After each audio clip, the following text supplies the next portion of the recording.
الجنيحات ديال الدجاج من آلات ما تقدو تصاوبوا مع لي بات في هاد البرد هذا تيجيو حارين وما تشبعوش منهم بنان بزاف وكنصاوبوهم دغيا وخفن زربن. انه الدجاج الجنيحات وكنعطيهم زيت الزيتون والبصله. والسر في هاد الوصفه هي هاد البصله هادي تقرب تحرق واحد شويه كنطلعوا المذاق من الكاسرونه ولا من المقله.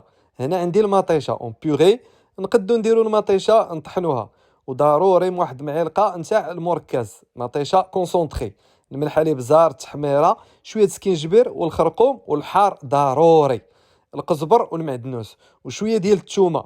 هنا غنزيد واحد جوج الكيسان ديال الماء يكونوا دافيين، وغادي نحرك واحد التحريكه خفيفه ونصبر عليهم 20 دقيقه. النار متوسطه، دازت 20 دقيقه الجنيحه طابو. غادي نزيد لي بات هادو راهم لي بيني، ونقدو نديرو دي بات اخرين. كاس ديال الماء سخون فين يطيبوا هاد لي بات هادو وتحريكه خفيفه وشويه ديال الملحه، ونغطي ونصبر عليها 8 ديال الدقائق. النار مهيله. كتشوفوا معنا هاد لي بات هادو كيتعسلوا، كنزيد لهم دوك الجنيحات اللي هرست واحد شويه باش كيرخيو المذاق والبنه. جربوا هاد الطريقه راهم كيجيو بنان بزاف. تهلاو يا ودوزو بخير.